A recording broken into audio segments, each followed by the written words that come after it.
Eh ben, salut, salut. Aujourd'hui, on est mardi 23 juillet.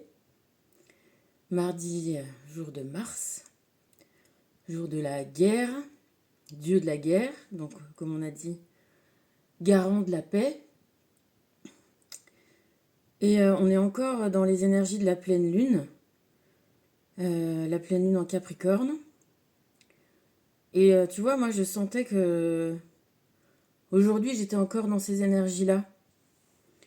Euh, et j'ai senti que le 2 n'avait pas donné tous ces secrets, tous ces, toutes ces révélations hier, comme le mat.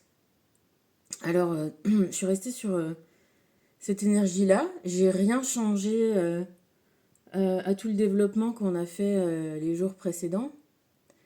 Mais je voulais qu'on s'attarde encore un petit peu sur ce mat. Parce que tu vois, je me suis rendu compte, quand je t'ai dit le Capricorne, il inspire des capacités comme ça, de droiture, de sérieux, tu vois, un signe terrien. Mais quand on a dit ça, on n'a pas tout dit en fait. Parce qu'il a aussi, comme la Terre qui représente, la Terre c'est ce qui pousse, c'est ce qui permet à la nature de se développer, à la joie de prospérer, aux fleurs. Ce n'est pas que la Terre, tu peux voir la Terre où on va enterrer, où on met la tombe et où c'est le creuset de destruction, mais aussi c'est le creuset de construction. Et le Capricorne, il a ça aussi dans son énergie, dans sa, tu vois, dans ses talents. On parle des talents et on dit toujours, enfin, moi je te dis toujours parce que j'en ai vraiment la preuve qu'on a les qualités et les défauts d'une personne ne sont que des curseurs sur les mêmes lignes de. Putain, c'est vrai que c'est difficile de trouver d'autres mots. Euh, oui, d'aptitude, de capacité, de force, voilà, sur les mêmes lignes de force. Donc, parce que tu vois, j'ai pensé, aujourd'hui, c'est un jour, on va dire, complètement normal. Sauf que les deux boulangeries où je voulais aller, elles étaient fermées. Ça m'a frustrée. Je me dis, bon, bah alors si tout le monde est frustré aujourd'hui, moi je vais faire un truc pour qu'on soit pas frustré, tu vois. Aujourd'hui, c'était le jour où je devais pas te parler et du coup, je me suis dit, bon, bah voilà, c'est le jour où je vais parler parce que, voilà, on transforme les énergies. Euh, S'ils sont tous fermés, ben moi, voilà, allez, je suis ouverte, hop. Comme ça, je vais vendre tout mon pain aujourd'hui. Hein. Et c'est ça, voilà, aujourd'hui, c'est, tu vois, vraiment, vraiment euh, exercice, mise en pratique. J'ai vraiment envie de t'inciter à mettre en pratique euh, cette aptitude à retourner les situations, à retourner la pièce, à, tu vois, quand tu joues à pile ou face, tu sais pas sur quelle face tu vas tomber, mais tu sais que tu peux toujours la retourner en disant ah bah non, c'est pas vrai, c'était de l'autre côté. Tu vois, et ben c'est ça le mat, il choisit. Le mat, c'est la figure, tu vois, on l'a aussi dévoyé. C'est le Joker. Le Joker, c'est la carte magique. Euh, dans le tarot, c'est l'excuse. C'est quand tu dis ah tu veux tu vois tu veux pas te soumettre à ce qu'on te demande et tu dis Joker. Et alors on le voit aujourd'hui, moi j'étais une fan de Batman, on a pris l'attitude du Joker pour voilà, ça devient quelque chose maintenant, le méchant, le mal incarné. Mais le mec au départ, pourquoi il se grime en Joker? Pourquoi il met ce masque? Parce que c'est ça qu'on lui a demandé. On lui a demandé d'être le joyeux, toujours d'avoir cette façade-là, du grand sourire, du clown. Et il a essayé, tant qu'il a pu, de faire plaisir à sa mère, là, d'être cette personne heureuse, joyeuse, contente. Et puis, au final, il s'est rendu compte que à force de ne vouloir qu'une seule face, euh, c'est l'autre qui se développe. Parce que c'est ça le signe du 2. On est, voilà, c'est un signe. Tu vois, ça a la forme d'un signe, un 2. Les signes, ça va ensemble, par paire. Euh, on n'est pas que quelque chose. On est ça et ça. Et souvent, on est ça et son contraire. Parce que c'est ce que je te dis. On est sur la même ligne. Parce que moi aussi, je suis comme ma fille. Quand je te dis ma fille, elle parle. Et puis finalement, quand c'est sensible, elle parle pas. Ben, je suis exactement pareil. Euh, et donc, tu vois, je me disais ça parce que deux personnes très très importantes dans ma vie sont Capricorne. Moi, il y en a encore plus, mais de fait, j'ai une affinité avec ce signe. On est complètement opposés dans l'année. Moi, je suis Cancer, donc là, c'était la fin hier du mois du Cancer. Ma grand-mère d'amour, elle était Capricorne. Et mon cousin, là, que je te dis qu'on a été un peu élevés ensemble, il est Capricorne aussi. Euh, j'ai pensé à ça. Tu vas voir, hein, parce que c'est comme ça que je réfléchis, moi. Tu vois, les choses me viennent, et puis je dis, mais ça me fait dire un peu des fois l'inverse de ce que je pense, ou tu vois, enfin, pas l'inverse de ce que je pense, mais voilà, voir les choses sous leur autre côté. Ma grand-mère, elle adorait les brocantes, les bidules, l'artisanat. Voilà, en fait, c'était pas les bidules qu'elle adorait, c'était l'artisanat. Moi, elle m'a offert à ma communion une Sainte Vierge en terre qui est magnifique, qui est émaillée. Elle est super belle. Et voilà, je l'ai toujours vue, elle coudre, elle adorait ça. Elle adorait les amis, sa maison, c'était table ouverte. Chacun de ses petits-enfants, elle les recevait, elle préparait les gâteaux qu'il préférait. Euh, Parce que voilà, elle savait, mon cousin François, il adorait les mochas au chocolat, donc au café. Donc quand il venait, elle lui faisait des mochas au café. Euh, Elle était, je te dis, elle aimait la musique, elle aimait, elle se marrait tout le temps. Elle passait Brassens, Gargory à fond. Je te dis, il y avait toujours des amis. Quand ils ont fait, c'est elle qui a dit à mon grand-père, ils allaient à la montagne, elle lui dit achète le terrain. Ils ont fait construire un chalet magnifique. Il y avait une chambre à curer, c'était une maison, il y avait plein de chambres partout, plus une chambre à curer, parce qu'il y avait des curés. Il y avait des René, elles s'appellent René, donc il y avait toujours la Saint-René, il y avait plein de René, c'était toujours la fête. Tu vois, la maison du bonheur, quoi. Moi, j'ai fait des crêpes avec cette grand-mère. C'était là où j'allais quand c'était le bazar. J'allais souvent. On me mettait chez mes grands-parents, toute seule avec eux deux. Je m'en foutais. Je me déguisais. Je mettais les casquettes de mon grand-père et ses manteaux. Et on allait dans le jardin. On cueillait des trucs à manger. Quand j'étais plus jeune, il y avait des lapins. Enfin, tu vois, c'est ma grand-mère du bonheur, quoi. C'est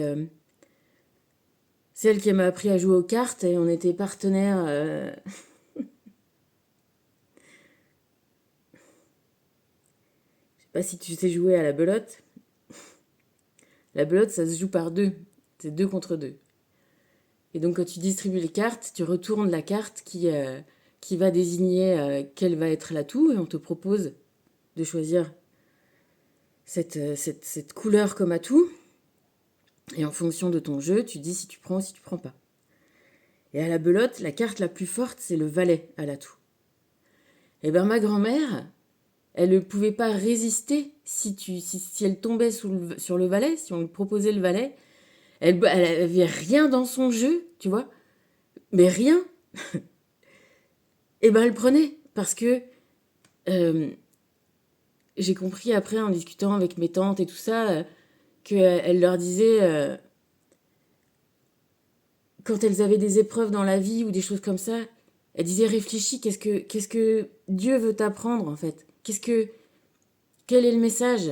Qu'est-ce, tu vois, comment tu dois prendre l'épreuve comme une marche, une capacité, tu vois, une possibilité d'évoluer, une possibilité d'avancer, de monter. Et du coup, je te dis ça parce qu'on s'est retrouvés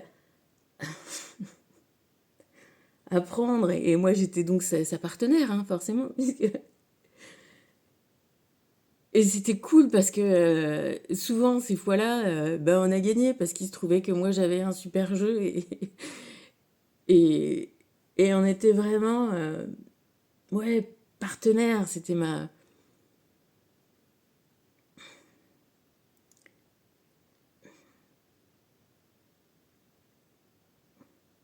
grand-mère, quoi.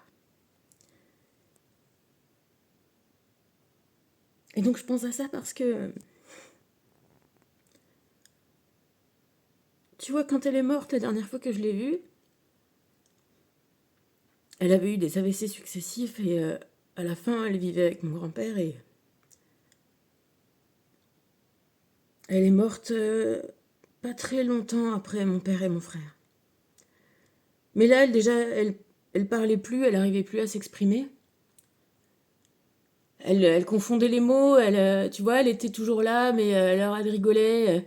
Et elle adorait les chats, et quand elle donnait à manger à ses chats, elle disait oh, les pauvres petits poissons. Et elle rigolait. Elle savait, elle comprenait qu'elle n'arrivait pas. C'était pas les bons mots, mais c'était comme ça. Tout ça pour te dire que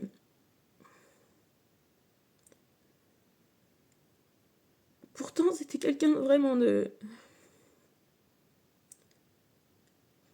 Elle adorait mon père. Mon grand-père, pas trop, hein. C'était tellement compliqué avec ma mère, du coup. Mon grand-père supportait pas, mais elle l'adorait. Et quand elle est arrivée devant son cercueil à la maison, elle s'est concentrée comme ça et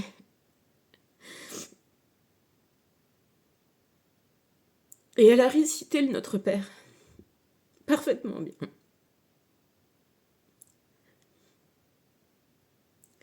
Et quand elle est morte, on s'est vu au baptême d'un petit-fils de mon oncle et on s'est serré dans les bras fort, fort, fort, fort, fort, fort. Et je savais que je la reverrais plus. Il y a des choses comme ça, tu sais, dans ta vie. Et de fait, ils sont allés dans le chalet qu'ils avaient fait construire. Et c'est là-bas qu'elle est morte. Et je pleure parce que je suis émue, parce que je pensais pas du tout que j'allais te parler d'elle, et parce que, tu vois, ici, dans ce chalet-là, il y avait aussi Ils avaient fait construire une cheminée, tu vois, en pierre. Et elle avait fait faire une petite pierre qui ressortait plus pour installer une vierge. Et moi, j'ai toujours vu cette vierge-là, et elle était en terre, mais en terre claire, en forme assez douce, pas du tout la même que moi j'ai ici. Et en fait, quand je suis allée au Mont-Saint-Michel à Noël, j'avais dit que j'irais à la messe au Mont-Saint-Michel, et il y avait ma mère et ma sœur que j'avais invitées. Tu vois, elles me prennent la tête et j'ai plus envie de les voir, mais c'était Noël et voilà, tu vois, c'est entre Noël, la fête religieuse, et un mois qui est quand même assez difficile, avec des souvenirs, des choses du passé, des trucs un peu forts. J'ai dit, bon, allez, je les invite. Et donc, on a fait Noël, elles m'ont pris la tête comme d'habitude, rien de nouveau. Et, et justement, ma sœur qui me prend la tête, ah, gna gna gna, quand on dit quelque chose, on le fait. Et, et donc, j'étais quand même pas mal obligée de faire plein de trucs pour aller recevoir tout ça, parce que moi, j'aime bien ça aussi, recevoir, tu vois, la famille, les bons repas, voilà, ça me plaît. Et arrive l'heure d'aller, c'était le dimanche, d'aller à la messe, parce que je sais que c'est à 11h, et il était, allez, 10h30, et donc je suis pas très loin, tu vois, mais il faut quand même y aller, à pied. Et du coup, je dis, ah, vas-y, Joséphine, il y avait que elle qui était prête, qui voulait bien. Et on s'embarque sur les vélos, on essaye de les gonfler parce que c'est d'acheter une tribu de vélos pour la tribu de potes qui sont venus voilà, l'année dernière. Donc on essaye de gonfler comme ça les vélos. Puis elle, elle avait un VTT gonflé et moi j'avais un truc, je prends le premier qui est à peu près gonflé pour y aller. Il était pas trop gonflé, donc j'ai galéré à y aller. Mais c'était trop drôle. Et je dis si, si, vas-y. Alors Joséphine, elle pédalait, on y va, on pédale. Il y a le chemin tout droit qu'on peut prendre quand c'est l'été, mais là je dis non, il faut qu'on prenne le chemin carré et tout. Donc c'est le plus long, mais il est sur les bords et t'as pas de mauvaise surprise, tu sais qu'il est toujours au sec, tu vois. Et on pédale et ça couine et tout. Je dis vas-y Joséphine, on s'accroche, vas-y on va y arriver. Je pense que c'est bon, c'est jouable. Donc on y va, on avance, on se marre sur le chemin. Et tu vois, il y a une passerelle, il y a du monde et tout. Mon vélo, ça couine, ça, ça fait du bruit. Et on rigole avec les gens. Aussi, j'ai pas de sonnette, alors je fais tut, je klaxonne comme ça. Bref, on arrive, on va poser bien correctement les vélos, on cavale les marches pour arriver là-haut, tout en haut. Et c'est vachement raide. Et on arrive super essoufflé. Et Banco, il était genre 11h02. Et là, surprise, en fait, je m'étais trompée, c'est 11h15. Donc on était pile poil, on avait juste eu le temps de respirer un peu, de prendre le souffle. Et là, donc, les, les sœurs descendent chercher les pèlerins qui veulent aller à la messe. Et on n'était pas beaucoup, tu vois, donc hop, on monte, on arrive là, on est crotté, hein, parce que on a de la boue qui nous a spritzé partout, dans le dos et tout. Arrivé là, voilà, une messe, c'est la première fois que j'étais allée là-bas, et super, les sœurs, elles sont habillées en sœurs comme ça, avec leur robe bleu pâle, leur coiffe là blanche. Et là, elles se mettent à, je sais plus si c'est assises ou à genoux par terre et elles chantent. Waouh, il faisait assez gris. Et sur les coups de midi comme ça, il y a eu le soleil s'est levé, le soleil a illuminé l'église.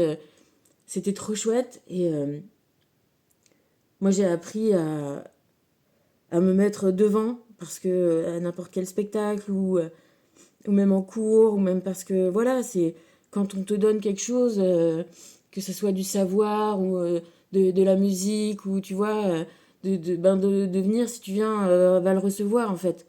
Le recevoir à montrer que tu es là aux gens et créer une interaction et manifester voilà, ton plaisir pour que ça se partage, tu vois.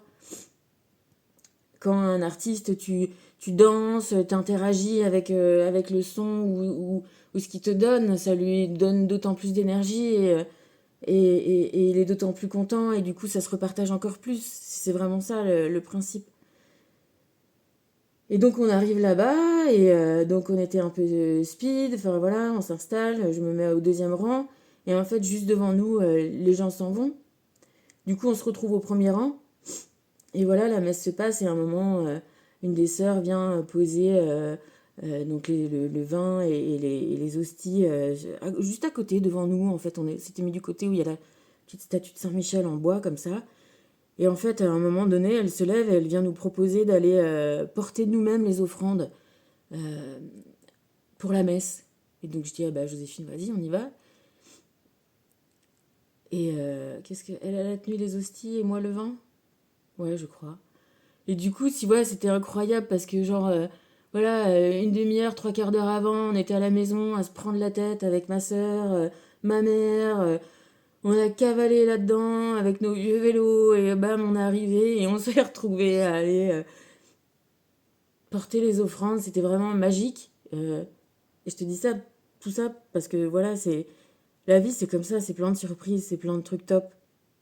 Et, et en fait, en passant, j'ai dans mon regard, je vois la crèche. Et en fait, tu vois, je me dis, oh, mais tiens, ça ressemble vraiment à la Vierge de ma grand-mère au chalet à Chamonix. Et voilà, on part, on a vécu un super moment. Même si t'es pas baptisé, moi j'ai pas baptisé ma fille, elle a pas voulu communier, mais c'est pas grave, les énergies de bienveillance, d'amour, que ça soit de n'importe quelle religion, tu les prends, elles sont bonnes à prendre pour tout le monde, normalement ça devrait être universel, en tout cas Dieu, le principe divin, il est universel et il est bienveillant. Et quand j'arrive, je dis, ah bah tiens, donc ma mère était allée visiter le truc là-haut avec ma soeur quelques jours avant. Et je dis, tiens, ça ressemble vraiment à la Vierge de mes mères à Chamonix. Elle me dit, ah ouais, mais t'as complètement raison, parce que ici, donc c'est une communauté de Jérusalem, au Mont-Saint-Michel, et la statue de la Vierge de Chamonix, ma grand-mère l'avait rapportée de Jérusalem aussi. Donc ici, j'ai plein de raisons d'être arrivée ici, dans un endroit que je connais pas, mais il y a une énergie, une ambiance, tu vois, une énergie, il y a un invisible ami, et cet invisible ami, on peut le ressentir si on s'ouvre, si je veux dire, on croit, c'est même plus croire ou ne pas croire, c'est, voilà, comme on disait, je te dis, j'ai pas enlevé les cartes, donc on est au-delà de la croyance, on est dans la foi, tu vois. Tu sais, tu te souviens, c'était au-delà de toute pureté et de toute impureté. Là, c'est ça, c'est quand t'es au-delà, c'est que t'as plus de questions. Et j'ai vraiment cette foi. Et tu vois, après, tu te rends compte, quand tu as la foi en toi, quand tu as foi en tes ressentis, c'est là où quand tu ouvres tes yeux, tu les vois, les indices. Moi, quand j'étais arrivée là-bas, et voilà, c'est parce que comment je peux pas relier ici de Mont-Saint-Michel avec ma grand-mère. Elle est morte, donc elle a dû mourir en 80, 95, 94, 95, un truc comme ça. Ouais, peut-être 95. Donc ça fait quand même pas mal de temps aussi, tu vois. Et, euh, et pourtant, elle est là, elle est dans mon cœur, elle est présente, et elle est pas que dans mon cœur. Elle est présente dans ma vie, dans le concret. Et je te dis, les âmes amies, l'invisible, tout est là. Il y a toi à être le joker de ta vie et à trouver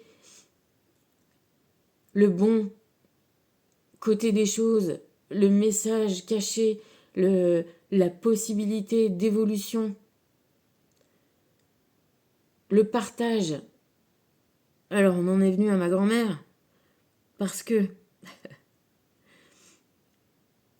ce matin j'ai reçu un colis. Je cherchais des trucs et des machins sur Vinted et je vois, je sais pas passer comment ça se passe, un petit tableau.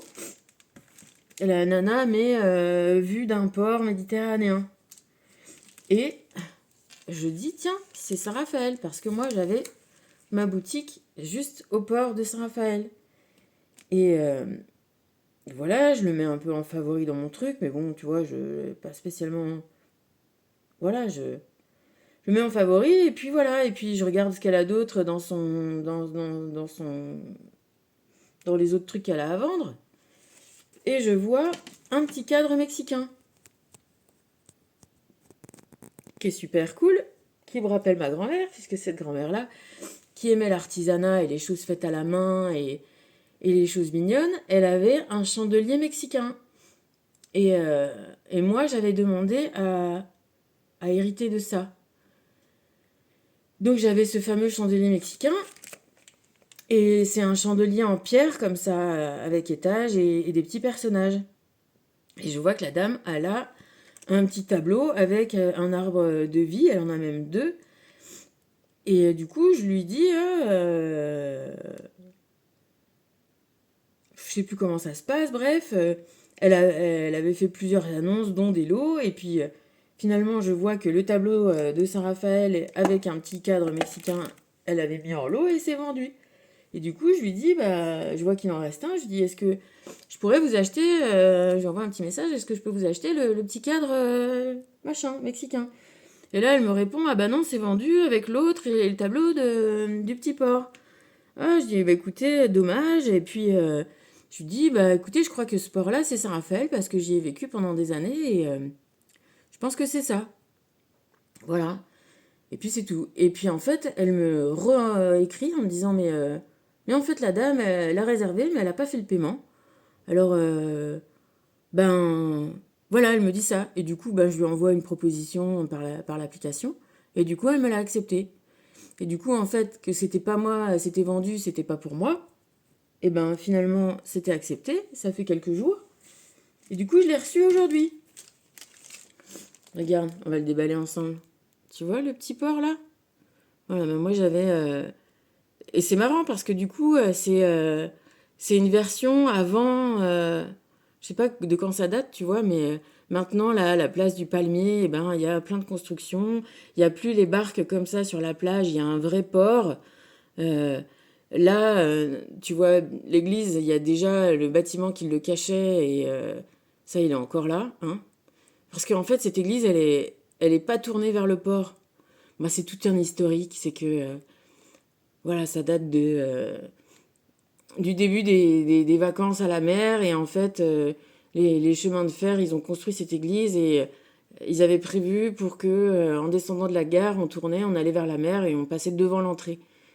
Parce qu'à l'époque, tu vois, il n'y avait rien que des barcasses un peu sur la plage. Et puis maintenant, il y a un grand port et voilà, il y a... Toute l'histoire, c'est que le maire et le curé étaient fâchés comme dans Pépone, là, comme les histoires. Du coup, ils ont construit ce bâtiment-là, et du coup, là, moi, tout le temps, je voyais les gens, mais c'est un scandale d'avoir laissé faire ce truc-là. Donc, j'expliquais toute l'histoire, voilà. Donc, voilà, maintenant, j'ai mon petit cadre, j'ai mon petit tableau. Je suis très contente. Et, tu vois, on va les déballer ensemble. Je vais te montrer mes petits cadres. Voilà. J'ai ma mère qui m'envoie des petits messages de l'invisible. Que, tu vois, quand on parle, quand on discute, quand on est gentil avec les gens, et tu vois, parce que la dame, regarde. Et donc ça, c'est l'arbre de vie. Et moi, j'avais un chandelier, donc il était plus grand, mais c'est exactement, en fait, voilà, cette forme, euh, avec des petits trous pour mettre des petites bougies sur les trucs. J'avais pas, tu vois, là, il y a le diable, il y a le fantôme, il y a l'œil, il y a les étoiles. Tu vois, c'est coloré, il y a les animaux, c'est un peu, voilà, la vie, l'arche de Noé, les couples d'oiseaux, les fleurs, l'agneau, enfin c'est top, j'adore, c'est trop mignon. Les petits nuages. Et j'en venais à ça aussi, tu vois, parce qu'en allant chercher mon colis, je passe par la route que j'aime bien ici, qui s'appelle la route du désert. Alors la route du désert, c'est déjà, il y a donc un embranchement, tu sors mais les noms d'ici, j'adore. Les noms, c'est très évocateur. Ça témoigne de beaucoup de choses. Donc, tu pars de... Moi, j'habite à la Rive, à Ardevon. Tu traverses Ardevon. Ardevon, ça vient de nom de forêt, ça devait être boisé avant. Tu prends la route qui monte vers l'Épa, et en sortant d'Épa, tu prends sur la droite, et à chaque croisement de chemin, il y a ça s'appelle un tertre. Il y a une statue, il y a une croix avec Jésus dessus, crucifié. Parce que je sais pas si tu sais cette histoire-là, que même dans le vaudou, la croisée des chemins, c'est quelque chose de dangereux. Tu sais, en fait, on dit toujours le diable est à la croisée des chemins. Donc sur tous les chemins, il y a, mais partout, hein, vraiment. Ici, on est dans la religion, on est dans cette croyance-là. Donc il y a ce tertre-là. Après, tu as une grande antenne relais. Après, tu passes comme ça sous des arbustes qui font comme un tunnel, comme ça, c'est super beau. Et tu arrives sur une... D'ailleurs, il y a une salle de... Je crois que c'est un dojo, une salle de sport comme ça, une maison. Sur la gauche, tu as des vaches comme ça, des champs, des vaches. Et il y a un vestige de moulin qui est envahi de végétation, de lierre, tout ça. Et sur la droite, en fait, ça fait comme un coteau Et en bas du coteau, il y a une grande ferme. Et donc là, tu as une petite panneau qui s'appelle Le Grand Désert, parce que toi, tu es sur la route du désert, le Grand Désert. Et du coup, moi, au début, tu vois, j'avais la ref, la traversée du désert, de Jésus, le désert, tu vois, hostile, tout ça, méchant. Et après, je me suis dit, mais en fait, ça se trouve, c'est comme ce coteau-là, il est plus exposé, il est en biais. Ça doit faire comme les coteaux, la côte rôtie, tu vois, les coteaux bien exposés comme ça, où t'as des vins super sucrés, super doux. Et le désert, parce qu'en fait, là, il fait plus chaud que d'habitude. Enfin, tu vois, il y a comme un... Le fait de cette inclinaison provoque, et d'ailleurs, je te dis, je pense que j'ai raison dans ce que je pense, dans ma déduction, parce que les blés ont été mûrs bien plus tôt au désert qu'ailleurs. Donc c'était synonyme que voilà, le désert, l'évocation, chaleur, tu vois, soleil, donc plus d'exposition. Et du coup, là, je pense que tu sais, je sais pas où t'habites, soit t'es dans le nord et t'es comme moi sous les nuages, soit t'es dans le sud et t'as le soleil. Et du coup, aujourd'hui, il fait doux, tu vois, il fait une vingtaine de degrés, il y a plein de nuages, un peu gris-blanc, tu vois. Et en passant là, bon, en se disant, bah tiens, il fait gris encore. Bon, tu vois, on a forcément un côté à se dire, normalement, l'été, il fait beau, il fait chaud, et voilà. Et là, en regardant mes vaches du désert, là, je les vois, mais toutes bien peinards, couchées dans l'herbe, à kiffer, même pas à manger, mais tu sais, la paisibilitude de la vache tranquille, quoi. Donc je m'arrête, je les regarde, je dis, oh, ça va, c'est sympa les vaches. En plus, ça y est, là, les champs commencent à être labourés, tous les champs de blé un peu disparaissent, ça fait les bottes et tout. Et là, je me dis, mais en fait, que toi, tu dis qu'il fait pas beau, mais en fait, il fait vraiment parfait. Il fait chaud, mais pas trop. Il fait doux.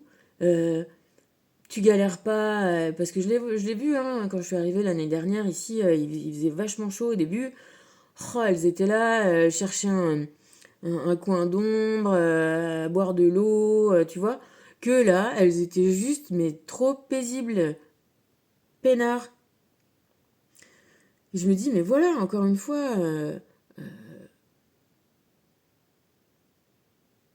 les extrêmes sont pas souhaitables. C'était aussi Gainsbourg qui disait, voilà, un tableau comme ça, où il fait grand beau, c'est parce que avant d'être faire de la chanson, de la musique, il était peintre, il essayait d'être peintre, ça lui plaisait pas. Mais il disait, comme ça, c'est emmerdant, un grand ciel bleu où il n'y a pas un nuage. Les nuages, c'est plus intéressant, c'est plus la vie. Et tu vois, comme je te boucle les boucles, regarde-moi ces nuages. Là, il y a des nuages. Les nuages, c'est quoi? Ça transporte l'eau. L'eau, c'est la vie. J'écoutais, tu vois, des trucs sur Facebook. Vraiment, quand je te dis, ça me vient, ça se présente à moi. Ça se présente à moi. Facebook, je vois une petite vidéo. Donc, moi, j'aime bien la biologie, j'aime bien tout ça. Vidéo, c'est brut, hein, c'est pas un truc spécial. C'est, tu vois, tout le monde. Et ça parle des tardigrades. Les tardigrades, je savais pas du tout ce que c'était, en fait. C'est des petites bêtes qui. Très très petites, hein, du genre du minuscule, du genre du grain de sable. Et en fait, qui sont. Tu vois, le super-héros, eh ben, c'est eux. Le super-héros, super costaud, indestructible, je sais pas moi, Wolverine, là, tu vois, ou je sais pas, une rêve comme ça. Eh ben, c'est un tardigrade. Ça ressemble à un. Ouais, dit un petit nounours, ouais, tu sais, comme les petits. Un petit peu plein de bourrelets comme ça, comme les petits bibins d'homme Michelin, hein, ça supporte toutes les radiations. Ils les ont envoyées dans l'espace, mais pas dans la station, dehors. Ça survit. Ça va sous la pression. Ça supporte toutes les conditions de vie. Ça supporte les sécheresses. Ça supporte, voilà, je te dis, les fonds des océans, il y en a. En haut de l'Everest, il y en a. Ça supporte tout. Ça mange des algues. Et ça meurt pas vraiment. Parce que si y a plus d'eau, ben ça se déshydrate. Et quand c'est déshydraté, et ben ça reste comme ça en sommeil. Et la dame a expliqué que pendant le Covid, ben, ils avaient plus de crédit pour faire des recherches. Donc ils ont arrêté les labos. Donc ils ont sorti tous leurs petits tardigrades de l'eau. Ils les ont fait se dessécher sur des buvards. Ça devient tout petit, tout minuscule. Et là, ben, au fur et à mesure, ils les réhydratent et ça reprend la vie. Et le type t'explique comme ça que bah ça, en plus, tout le temps passé en sommeil de déshydratation ne les ne empêche, ne gêne pas leur vie future. Tu vois. Euh, c'est incroyable. Et est-ce que on peut s'imaginer que dans nos vies, là sur Terre, il y a des organismes comme ça, super, super. Ouais, on parle de résilience, bah là pour le coup, super. Voilà, ils supportent toutes les conditions. Et finalement, tu te rends compte que leurs conditions de vie, c'est l'eau. Et quand je te dis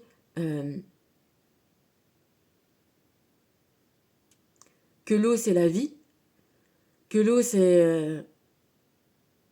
quand on parle de suivre le courant, moi, pour moi, oui, il y a le courant électrique, mais il y a... Enfin, ou alors, c'est les deux de toute façon, mais moi, je pense que je suis plus du courant de l'eau quand même. Et, et du coup, je pensais à ça, je pensais à mes nuages qui juste nous couvrent le soleil. Je pensais que justement, on ne se rend pas compte, mais les radiations, toute cette air, tous ces nuages nous protègent des radiations solaires qui nous brûleraient. Tu vois, on en revient à la carte du soleil. Pourquoi il y a ce mur-là de protection?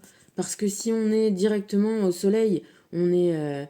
regarde les problèmes de peau, de machin. Les radiations, c'est trop violent. Et justement, la dame disait qu'ils expérimentent comment ça se fait que ces petits tardigrades supportent les radiations et qu'ils espèrent en trouver des applications, essayer de comprendre comment ça marche, les gènes qu'ils ont, ces petits trucs-là, tout petits, tout minuscules, mais qui sont plus puissants que toi, bien plus puissants que toi et moi, et que tous les Wolverines réunis. Parce que eux, voilà, euh, tu les mets dans le désert, bah, c'est pas grave, ils deviennent un petit grain, comme un petit grain de sable. Hein. Et puis si le jour où tu les réhydrates, et ben voilà, ils sont de nouveau vivants. Que nous, tu peux toujours nous essayer de nous dessécher. Une fois qu'on est desséché, on est foutu. Hein. Donc aujourd'hui, là, soleil, camouflé tranquillos par des nuages qui sont un peu blanc-gris, tu vois. Et je me disais, mais tiens, c'est pourquoi les nuages sont blancs ou gris? Pourquoi c'est gris? Pourquoi le ciel c'est bleu? Pourquoi les nuages sont gris? Et du coup, là, je pense que ben, c'est peut-être parce que l'eau euh, reflète la terre et que là, elle reflète la couleur, voilà, du gris. Et puis, du coup, je pense que en, dans le feng shui, donc les références chinoises, donc le yin, le yang, c'est l'eau, pour eux, l'eau, c'est pas bleu. L'eau, c'est pas bleu, l'eau, c'est noir pour eux. C'est pour ça le symbole du yin, il est noir. Parce que, effectivement, quand la nuit, tu regardes les choses, mais une fois, tu vois, une fois, je me suis vraiment. Ça m'a fait vraiment ça. J'ai regardé la nuit comme ça, mon environnement, parce que la nuit, il n'y a pas la même ambiance que le jour. Et je me suis dit, mais ici, c'est vraiment le même endroit, mais pas à la lumière. Et ben, rien n'est.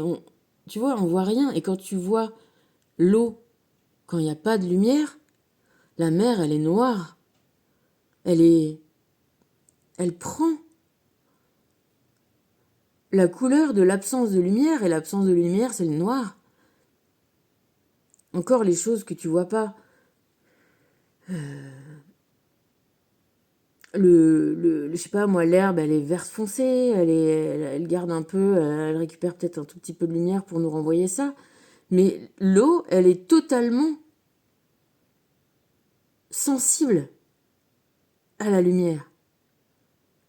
Elle a...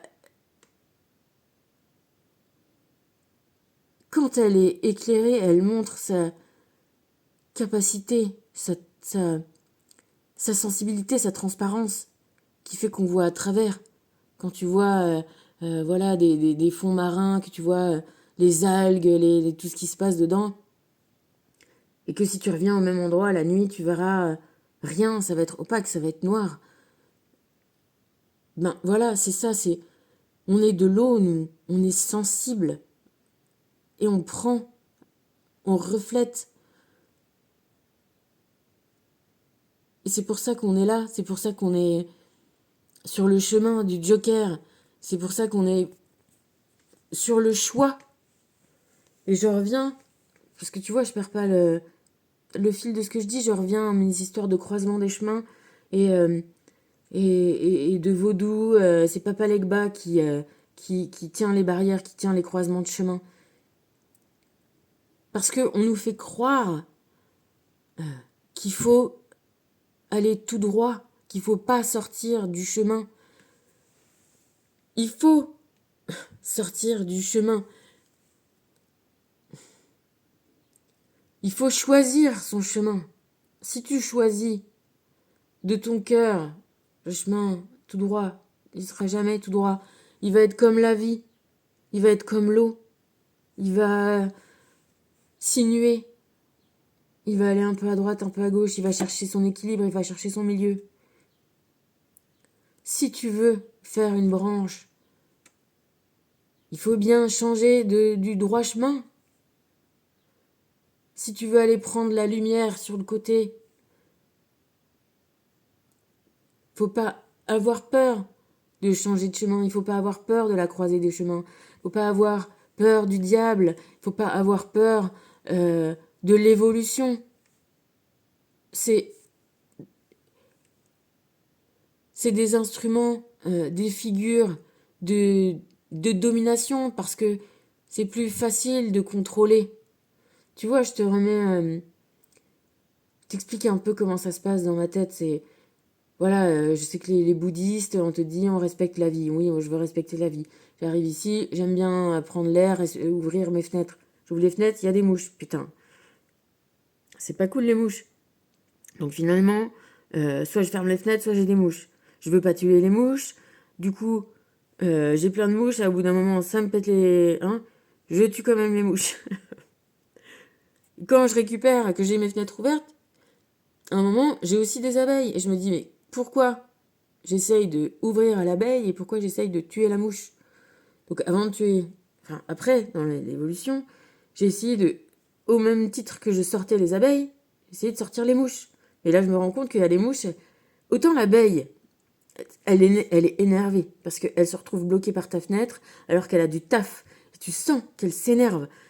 Tu vois, tu vois, elle s'énerve à mort. Elle a pas que ça à foutre d'être chez toi. Alors que la mouche, parfois, en fait, elle veut juste rentrer. Parce qu'il y a à bouffer, parce que voilà, parce qu'elle est là, parce que t'es là, parce que... même des fois, elle en a une, l'autre, ça mord les mouches, hein. Je dis, mais qu'est-ce que c'est? Oh, elle essayait de me manger. Bon, je suis pas comestible, pas, je dis, pas tout de suite, attends encore un peu. Un jour, ton temps viendra. Ce sera pas toi, ce sera tes petites filles, tes arrière-petites filles. Mais ton temps viendra où tu me mangeras. Et, euh, et là, aujourd'hui, je me disais, mais qu'est-ce qui m'énerve dans la mouche? Au-delà de ça. Au-delà tu vois? C'est qu'elle est libre. Qu'est-ce qui m'énerve dans le moustique?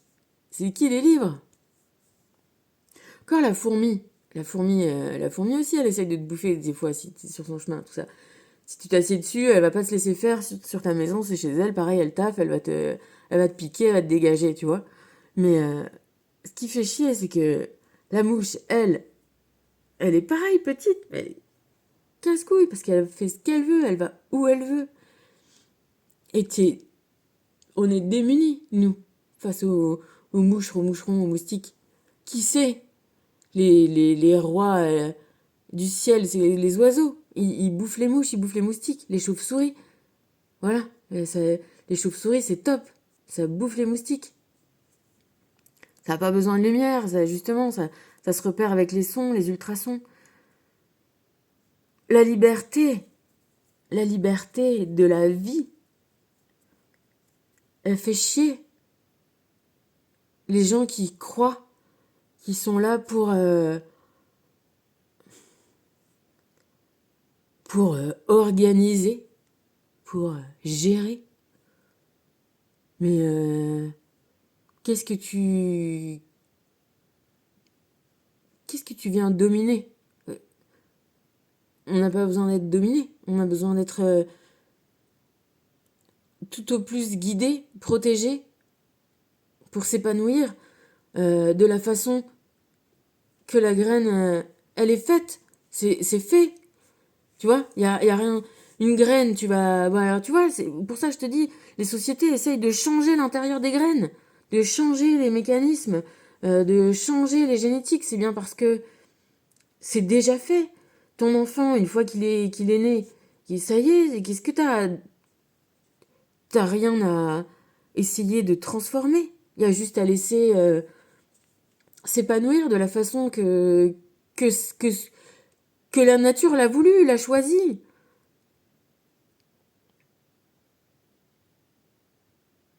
J'écoutais un truc aussi, Nicolas Waldorf, je sais pas si tu connais, là, les émissions de transformation, un mec qui est super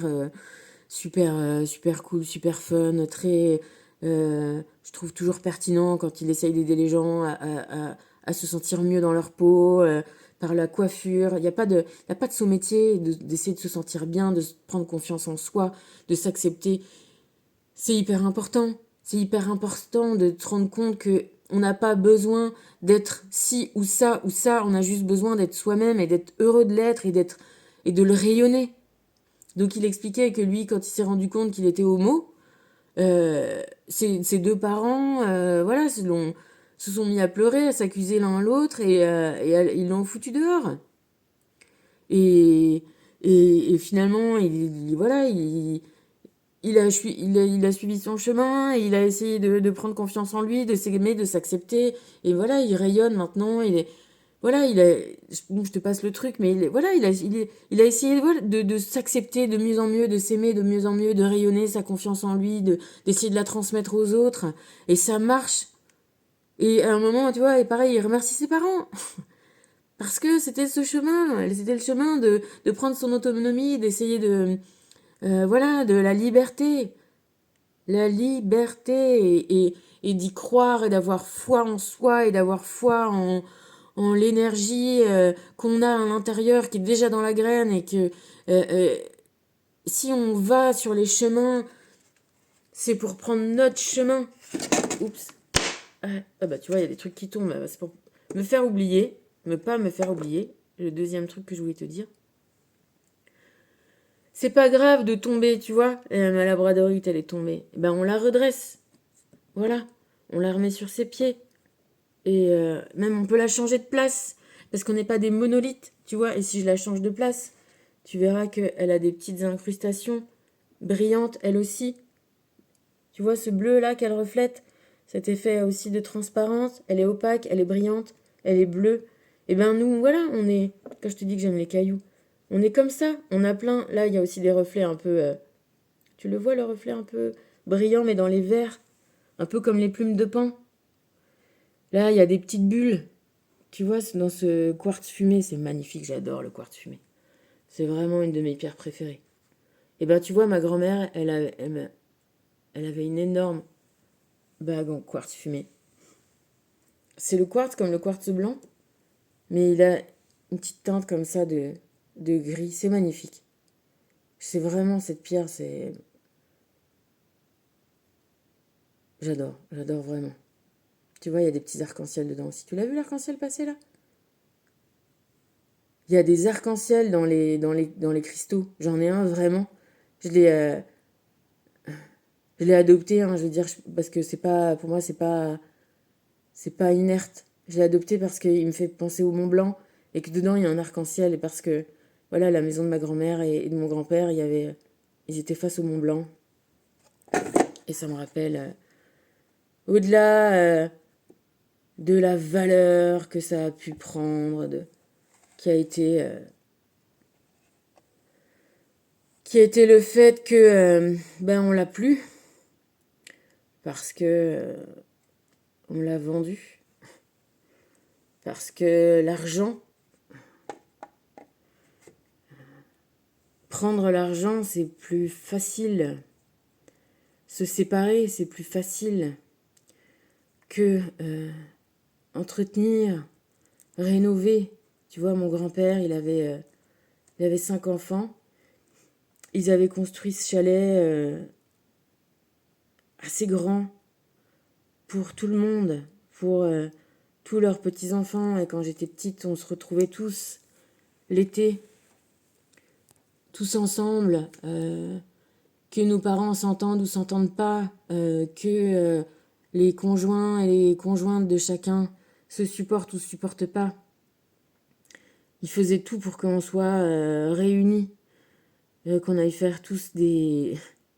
Il y avait une balade traditionnelle d'un petit endroit qui s'appelle le Chapeau. C'est peut-être aussi pour ça que j'ai mon chapeau rituel. J'y pensais en me marrant toute seule, que je te disais que je me cherche un chapeau. Et il y avait même un concours. Tu vois, ce chalet, il a été construit avec... donc moi, j'étais trop petite, hein, c'était dans les années 50-60. Dès le début, il y a eu un livre d'or. Dès le début, il y a eu des témoignages de la construction, de tout, je te dis. Là, les curés, les machins, les copains, tout le monde qui venait là. Et dans ce livre d'or, il y a le truc du concours, c'est le aller-retour, départ chalet, monter jusqu'au chapeau et revenir. Record à battre, enfin, tu vois, un défi à se lancer. C'est pas une compétition les uns contre les autres, c'est voilà, un défi chacun avec chacun. Et on a été, voilà, tous ensemble, là-bas, réunis, chacun prenant la place qu'il avait envie dans la famille. Tu vois, pas que dans la famille, mais dans le collectif. Mon père, il faisait la vaisselle, par exemple. Voilà, avec ses 2 bacs, le bac à mousse, le bac qui rince. Ma grand-mère, donc, c'était à manger. Tu vois, moi, je faisais les crêpes avec elle. Et, et voilà, on allait mettre les petits bouts de fromage pour les oiseaux. C'était un endroit, voilà, familial, collectif, que donc mon grand-père avait... ils avaient construit ce truc-là, et donc on vivait dedans. Il avait fait des parts, il avait donné des parts à chacun de ses enfants, et tant qu'il était vivant, il l'administrait, il le gérait, il le rénovait, enfin il faisait ce qu'il fallait au fur et à mesure. Il nous avait toujours dit qu'il changerait pas les fenêtres qui n'étaient pas double vitrage parce que il trouvait que ça servait à rien de fermer les maisons, de les isoler et pour finir d'être obligé de refaire des trous dedans pour que l'air s'échappe. Et il était déjà écolo avant l'heure en disant le coût de fabrication, de changement de mes fenêtres, c'est pour ce que je vais en économiser d'énergie. Tu vois, tu prends plus d'énergie à tout rechanger, à tout refaire, et en plus à refaire des trous chez toi parce que sinon tu vas moisir, tu vois, l'air confiné c'est pas bon non plus. Donc il faisait ce qu'il fallait, mais il n'était pas pour faire des trucs qui servaient à rien, comme on veut nous faire faire pour mettre voilà, de l'eau dans les moulins du business. Le coût écologique de ta voiture électrique, il est bien pire. Garder une voiture comme le font voilà, une vieille des vieilles, une vieille 2 chevaux, même les premières voitures, ça sera toujours plus écologique que ta nouvelle voiture qui est soi-disant écologique. Donc voilà, soit dit en passant. Et c'est pour ça que j'en viens encore, on est sur le 2, hein, tu te souviens, c'est que voilà, il avait construit ce chalet avec toute la place pour tout le monde et on avait voilà, pour mission, c'était leur endroit de choix. Parce que après, mes grands-parents, ils se sont occupés voilà, de leurs parents. Ma grand-mère, elle a été obligée de partir de sa maison pour aller s'installer dans la maison de ses beaux-parents, qui la détestaient, parce qu'elle était un peu plus vieille que mon grand-père, parce qu'elle n'était pas d'une bonne famille, parce que sa mère, elle était bonne. Euh, la mère de ma grand-mère, mes mères Lucie, elle était partie de chez elle pour aller à la ville, pour aller se présenter dans une maison. C'était une famille qui s'appelait la famille Veil, qui était juif. Et ils lui ont dit d'accord, on t'embauche. Et ils lui ont dit revenez demain. Et elle a dit madame, j'ai pas d'argent pour repartir chez moi. Bon, ben alors restez là, venez. Et donc elle a été bonne comme ça chez ces gens-là. Et après, elle a fait venir ma grand-mère et sa sœur, parce elle était déjà née. Ma grand-mère, on n'a jamais su qui était son père. Hein. C'était, tu vois, bon, les campagnes, quand je te dis, voilà, la vie, la nature, bon, les hormones, ou je sais pas. Et donc ma grand-mère, elle était la fille de la cuisinière de la bonne et elle avait été élevée par donc des juifs et finalement ils l'avaient embauchée dans leur magasin. Ils avaient un magasin de confection et donc ils avaient embauché ces deux filles. Donc ma grand-mère, elle avait aussi une demi-sœur, une sœur, ma tante Alice. Et ben, elle avait travaillé chez eux et puis au final qu'elle était, voilà, elle était intelligente, sensée, elle était devenue acheteuse avec eux. Elle était vendeuse, elle était devenue acheteuse, ils l'emmenaient, ils la considéraient comme leur fille. Du coup, ils l'avaient emmenée, donc ils avaient une vie de, voilà, de bourgeois. Il l'a emmenée au ski, il l'avait emmenée, voilà, elle avait une éducation d'une fille de rien, de pauvre. Elle avait reçu toute une éducation et vécu dans un milieu cultivé, intéressant, intelligent.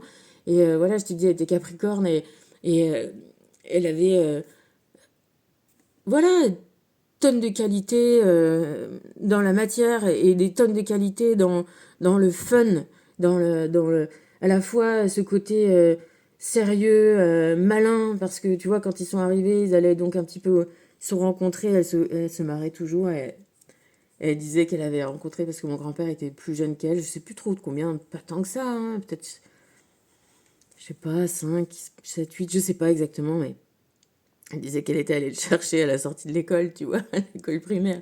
Elle rigolait comme ça, elle écoutait Brassens, et à la fois quand ils allaient un peu en vacances donc au ski, enfin tu vois, à la montagne, il n'y avait pas encore, c'était pas tout le début, voilà, des sports d'hiver.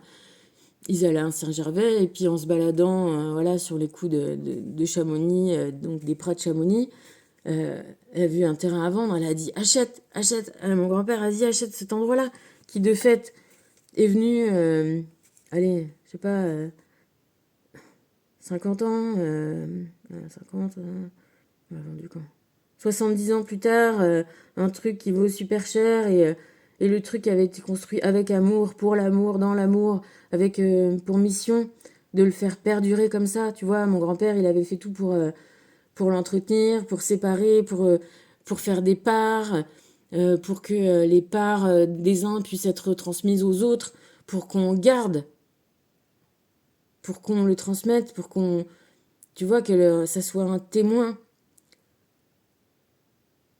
de leur message qu'ils avaient envie d'apporter au monde, de partage. Et nous, on n'a pas réussi. Enfin, je dis nous.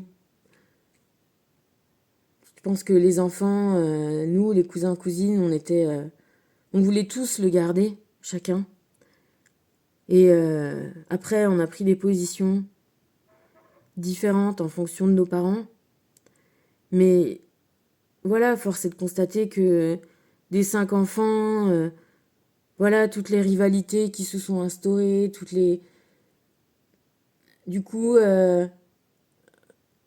au lieu de régler les problèmes, au lieu de régler et de retrouver le chemin de l'amour les uns avec les autres, et ben voilà, on a sacrifié.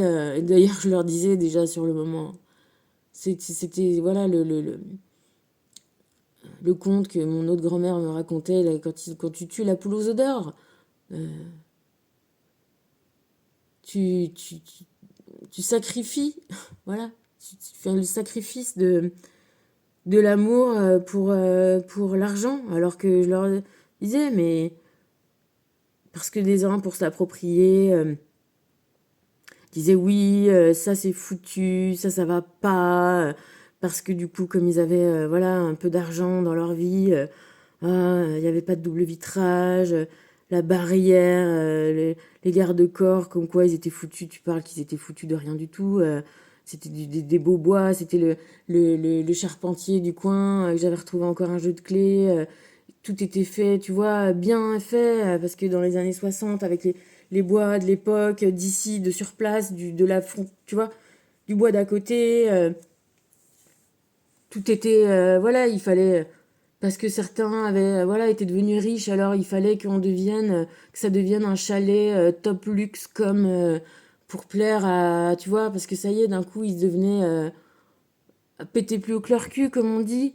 Et pourtant, ma grand-mère, c'était pas faute d'avoir mis tout le monde en garde euh, à ce propos, parce que, tu vois, il y avait un petit dessin, je sais pas si tu le connais, je crois que c'est Sampé. Il était partout, enfin, il était au chalet, il était chez eux. Tu vois, c'est un mec qui va chez quelqu'un d'autre et le mec lui dit mon château, il lui montre mon jardin, ma femme, mes enfants, mon chien, enfin, tu vois, tout ce qu'il a de beau et trucs. Et à la fin, l'autre, il lui dit ça, c'est mon cul. Enfin, voilà, je te dis, ma grand-mère, elle venait d'un endroit, elle était pauvre, et tu vois, elle racontait des trucs, mais tu vois, du bon sens. Que sa mère, une fois, elles étaient dans le train, elles emmenaient je sais pas où, et que donc sa mère, elle avait un corbeau apprivoisé, et donc ses deux filles, et je sais pas, voilà, et puis que elles étaient là dans le train, et tu vois, elles devaient être mal considérées par les autres voyageurs, peut-être en tout cas par une autre voyageuse, parce que elles devaient avoir, tu sais, les billets les moins chers, les trucs de l'époque, quoi, les différentes classes et tout. Et puis qu'à un moment, ben, ces filles, elles ont commencé à avoir envie de faire pipi, et qu'il y a une dame, elle devait être sur les strapontins, tu vois, ça devait être un truc de strapontin. Et, euh, et que là, une dame, elle, qui a pas voulu se lever pour les laisser passer, alors que les gamines avaient envie de pisser. Et du coup, elle a dit, ah, vous voulez pas vous lever pour faire pipi? Et ben, elle a dit, les filles, allez, faites pipi. Et du coup, elles ont fait pipi dans le train. Tu vois, alors, voilà, qu'est-ce que tu veux faire? Qu'est-ce qu'elle va faire? Elle va pas se battre avec la dame, elle va pas, bah voilà, t'as envie de faire pipi, c'est mieux dehors que dedans, bah tu fais pipi là, puis tant pis. Tu vois, elle venait d'un truc comme ça, d'un truc très, voilà, vas-y, on se prend pas au sérieux, et c'est pas parce que on a des choses, on a de l'argent, parce qu'il se trouve que du côté de mon grand-père, il était ingénieur, il avait commencé à travailler à vendre des systèmes qui électrifiait tout ce qui est porte, portail, la télémécanique. Et que je te disais que mon grand-père, lui, sa passion, c'était, il était marin. Et mon grand-père lui avait dit, vas-y, viens, arrête d'être marin, déjà t'as plein d'enfants, et puis viens travailler avec moi. Donc mon grand-père était venu travailler avec lui, et c'était, tu vois, les débuts de l'industrialisation des choses, et du coup, voilà, ils ont très très très bien gagné leur vie. Assez pour que mon grand-père fasse construire ce fameux chalet qui était son, voilà, un peu son message au monde, leur message au monde, leur message d'amour, de leur amour de couple, de leur amour des enfants, de l'ouverture euh, au choix de leurs gosses, parce ils ont toujours dit, nous, on acceptera, voilà, qui vous choisissez, qui vous aimez. Alors, ils avaient peut-être leur préférence entre les uns et les autres, tu vois. Et donc, notamment, ma grand-mère qui adorait mon père, contre toute logique, hein, parce que il en a vraiment fait baver, mon père, à ma mère, hein. Elle adorait mon frère. C'était le premier de tous ses petits-enfants. Elle faisait des poèmes, elle faisait... Voilà, je te dis, on peut très bien être très terre à terre, très... voilà, dans la terre, dans la matière, et pourtant, d'un autre côté, en être complètement détaché. Tu vois, quand je te dis que c'est un, un curseur que chacun met, ce qu'on a dit sur cultiver vos talents. optimise tes talents. Mais voilà, on vient tous de là.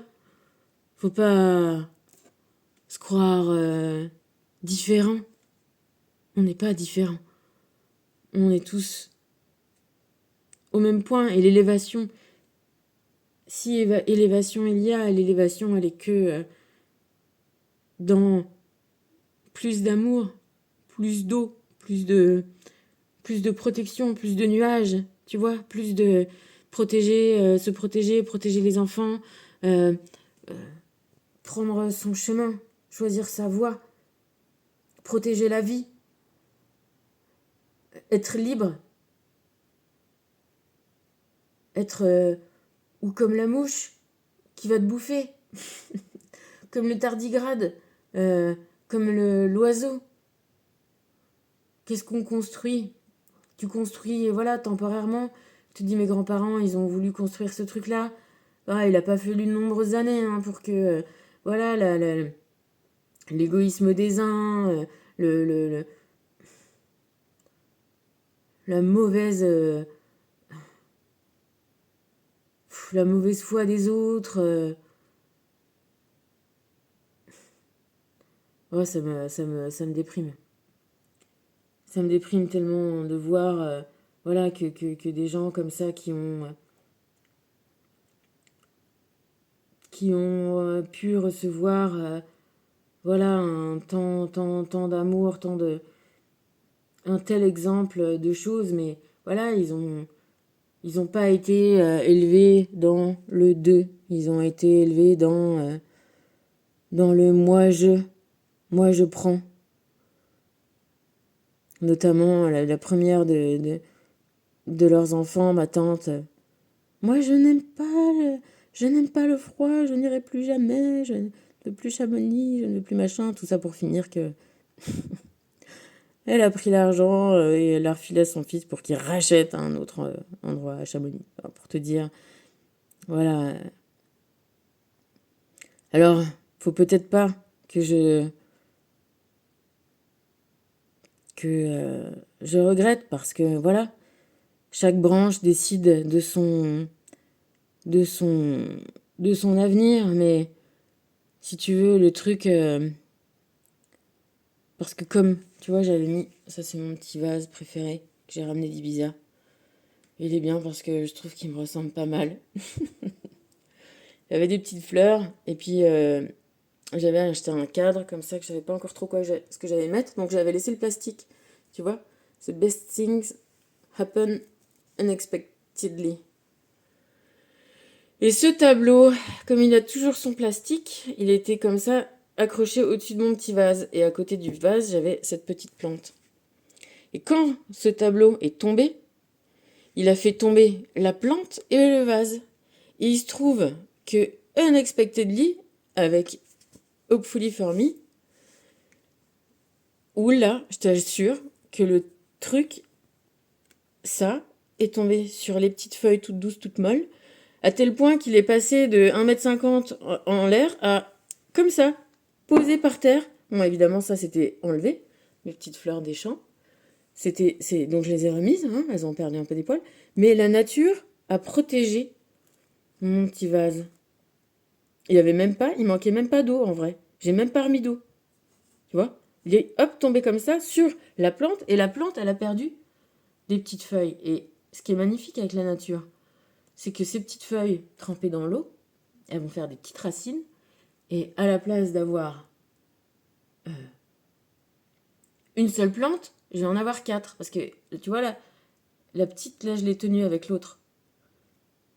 Parce que si j'avais mis si mon verre il était cassé, eh bien, s'il n'était pas avec des grosses cassures, j'aurais pu le faire, le kintsugi, là, j'aurais pu le réparer.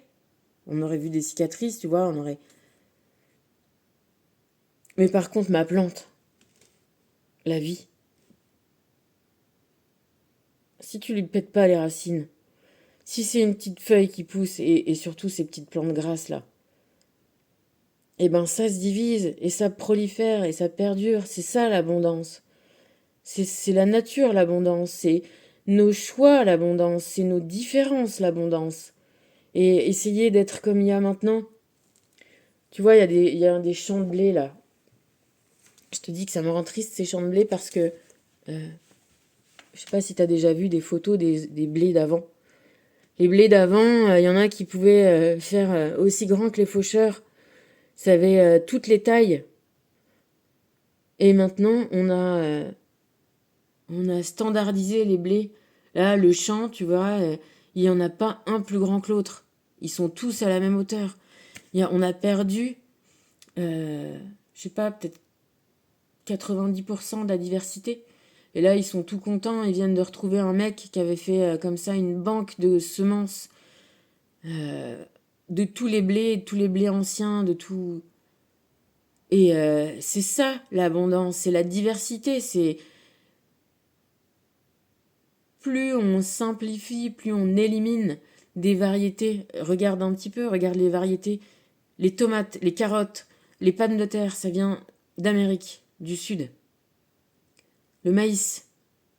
D'ailleurs, le maïs, ça a plus de gènes que n'importe quel autre. On dit que c'est les extraterrestres qui sont venus apporter le maïs.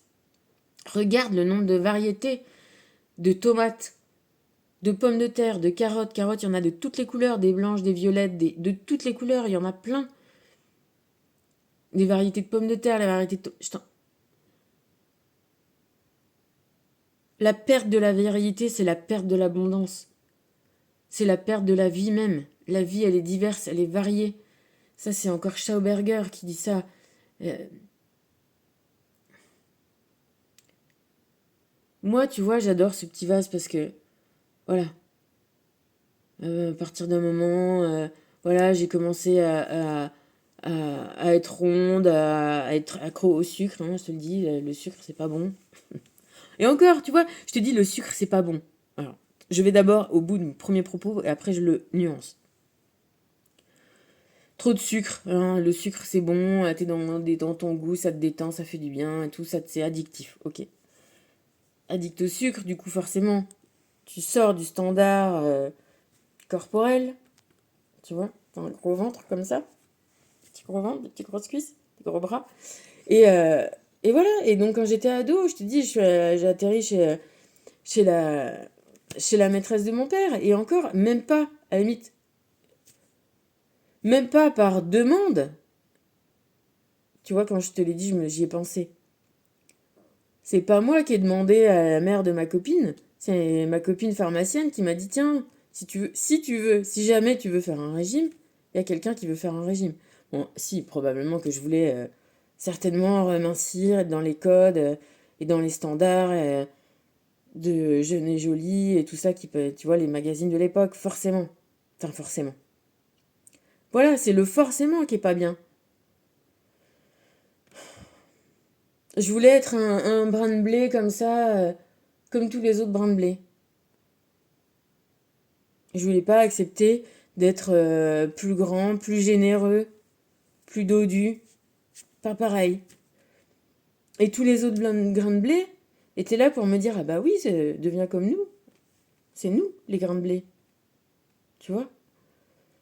Alors que finalement, à force de pas m'aimer et de pas...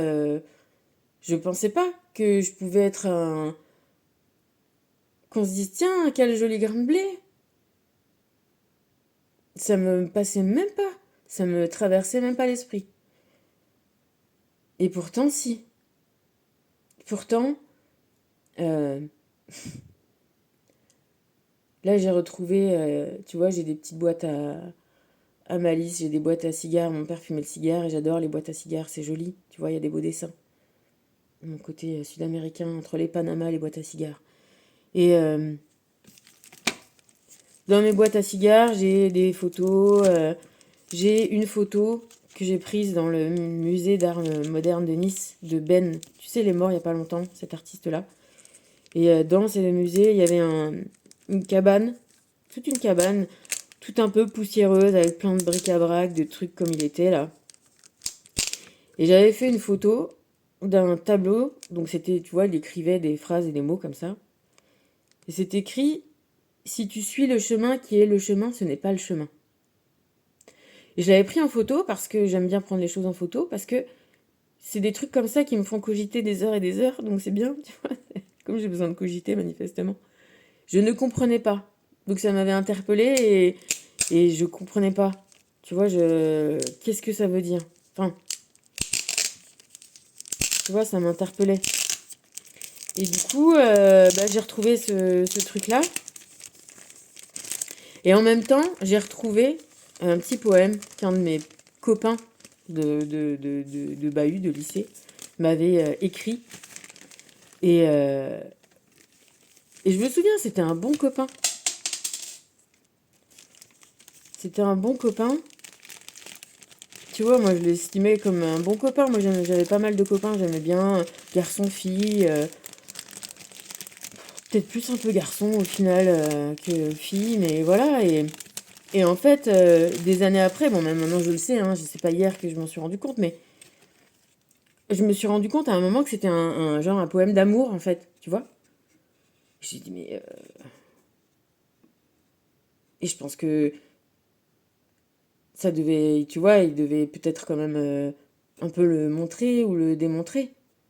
Et en tout cas, le truc, il est dans que moi, je l'avais pas vu. J'en reviens à tous mes propos que je te dis du mat, de la liberté, de s'aimer, de se rendre compte que on a le droit d'être comme on est, avec notre diversité, avec euh, notre physique, notre façon de penser, les choses qu'on aime et les choses qu'on n'aime pas, et qu'on a le droit de se poser des questions sur ce qu'on aime et ce qu'on n'aime pas. On a le droit de pas aimer ce que tout le monde aime. Et on a le droit d'aimer ce que pas beaucoup de gens aiment. On doit... si on le fait pas pour nous, faisons-le pour l'humanité. Fais, fais, fais ton chemin. euh, Peut-être pas pour qu'on suive ton chemin, mais pour que chacun suive son propre chemin. Pour que la croisée des chemins ne fasse plus peur à tes enfants, aux enfants de tes enfants. Deviens le témoin. Tu vois, comme cette création-là, elle est le témoin d'un temps à Saint-Raphaël. Pourquoi j'ai reconnu Saint-Raphaël dans dans ce tableau? Qu'effectivement, ça pourrait être... Elle a appelé ça port, en plus, tu vois. C'est un... C'est pas un port, c'est une plage. Tu vois, aujourd'hui, un port, c'est construit. Là, c'est une plage, il y a des barques. Si t'enlèves... Si t'enlèves l'église, là... Oui, oui. Tu vois un palmier, une plage, un bonhomme qui te regarde.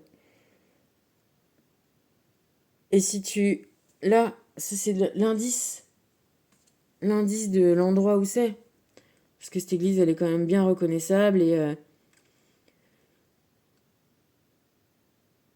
Et l'arbre, il cache le petit passage... le petit passage où j'avais ma boutique dessous, au pied de cette église. Et il témoigne... Voilà, il témoigne d'un temps, il témoigne pas de Saint-Raphaël maintenant. Parce que je te dis, là, tu verras... un complexe de restaurants, de trucs, de machins. Avant, il y a eu un parking, avant, il y a eu... Tu vois? Mais ça témoigne d'une possibilité, d'un temps, d'une vie. Comme ma grand-mère, elle témoigne d'une possibilité, comme toi, tu témoignes d'une possibilité, d'un être dans ton corps, dans ta vie, dans ce que tu fais. Dans... et que chacun a le droit et envie de te dire le devoir de mettre ses couleurs, d'apporter sa touche. C'est pour ça qu'on fait des enfants, c'est pour ça qu'on progresse, c'est pour ça qu'on avance, on évolue, on perdure et qu'il y a des choses, voilà, qui sont faites pour durer, et c'est tant mieux aussi. Et qu'est-ce qui est fait pour durer? Pourquoi on aime tant que ça les bâtiments et les choses? Parce que c'est, voilà, les témoignages d'un temps. Pourquoi on aime... Moi, je préfère toujours... je me dis, mais pourquoi on aime tant les bâtiments faits par l'homme plutôt que la nature, tu vois, ça me paraît assez bizarre. Et maintenant que je suis au Mont-Saint-Michel, c'est un des premiers vraiment endroits qui me dit, mais ouais, c'est beau, c'est chouette, c'est cool d'avoir ce témoignage-là. Et c'est un témoignage marrant parce que justement, c'est très médiéval. T'as des petites rues avec des petits passages et toutes les maisons. C'est pas, tu vois, il y a des endroits comme Saint-Malo. Saint-Malo, l'idée du port de pirates a été géniale, mais il y a plus d'âme dans les pierres. J'y suis allée, j'ai dit, ah, ça me plaît pas. Ici, il y a vraiment, voilà, un témoignage d'un temps, d'une volonté, d'une vie, d'une protection, comme les blés, pour le type qui a dit, mais il faut garder tous ces blés-là, toute cette diversité-là, pour témoigner. C'est pour ça qu'on rase pas les villes, on rase pas au fur et à mesure, on transforme, on évolue. Et que normalement, on évolue vers... euh, parce que oui, tu vois, je te prends comme témoin de la construction, à la fois on peut évoluer, euh, entre guillemets, mal. T'as des bâtiments, des choses comme ça qui sont faites à Saint-Raphaël. Bon, je te le dis parce que j'en viens de là-bas. Hein. Au bout de 5 ans, ou même avant, c'est déjà tout fissuré, c'est fait avec des matériaux de merde, ça tient plus en l'air. Les peintures sont déjà tout à refaire.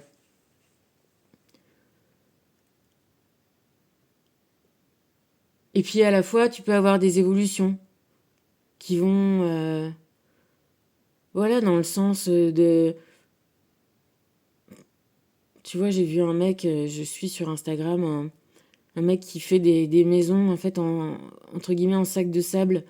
Il a commencé à faire ça pour justement les gens qui vivent qui ont besoin de se reloger, qui sont sur des zones de guerre ou de, tu vois, déplacés. Et c'est vachement beau, ça ressemble un peu au Carter, tu vois, je pense que tu vois un peu ces maisons qui sont en fait tu vois, la maison du petit cochon en paille et en terre, quoi. Pour l'usage qu'on en a à faire avec le moins d'impact sur l'environnement possible, avec la vraie conscience aussi euh, que ben qu'on est part de la nature et que je te dis que la mouche dit patience, patience, tu mangeras plus tard, que c'est ça, que mon corps il va finir comme le corps de tout le monde, euh, un petit repère bien bien confort et bien plein de nourriture pour les petits vers des mouches et c'est tant mieux parce que c'est comme ça que euh, ça progresse, qu'on se décompose. Heureusement qu'on n'a pas encore tous les tas de cadavres depuis que l'homme est arrivé sur cette terre. Et que, voilà, il reste des os. C'est ça encore, la limite, ce qui est pas décomposable. Et on en revient. Tu vois, c'est marrant parce que là où elle est posée la plante. Sur les os. Et les os, ça symbolise quoi? Ça symbolise le dur de nous, ça symbolise la base, ça symbolise ça symbolise peut-être notre âme spirituelle, tu vois, qui vient s'incarner. Le dur en nous, c'est ça, c'est ce qui reste quand on enlève tout. Et c'est ça qui reprend sa route. Donc, être un peu plus conscient qu'effectivement, un jour, c'est la mouche qui va gagner. Et que, entre-temps, on a juste à prospérer, à kiffer. Quand les cartes, tout le développement personnel te dit de kiffer. Parce que la joie, je pense que l'abeille, elle a une joie d'aller butiner la fleur. Quand tu mets Les fourmis, elles mangent le sucre des acacias.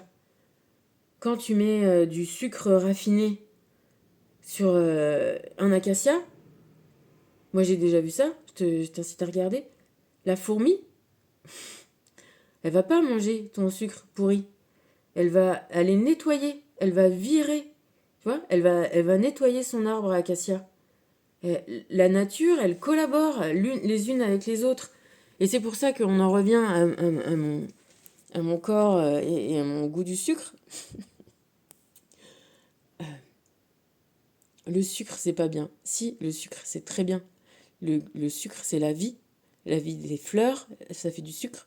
C'est pour ça que les abeilles, elles viennent dans les fleurs pour manger leur sucre. Les papillons aussi.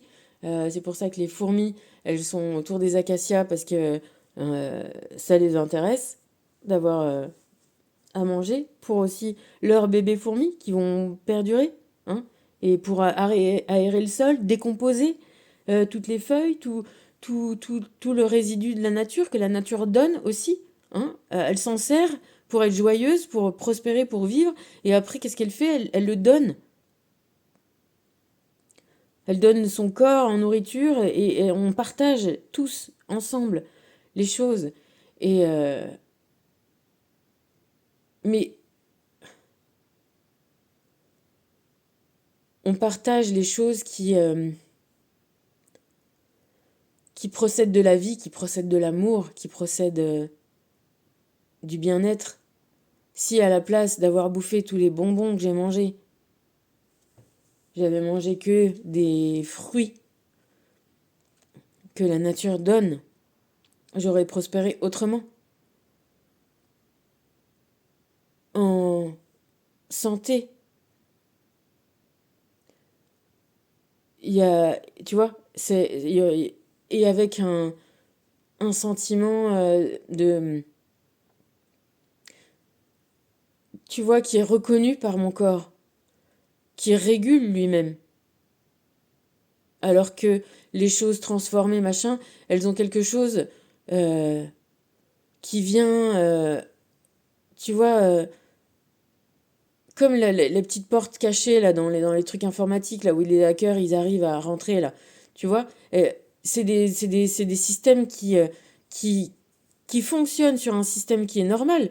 Je suis normale quand j'ai une appétence avec le sucre, tu vois, je suis faite comme ça pour fonctionner comme ça.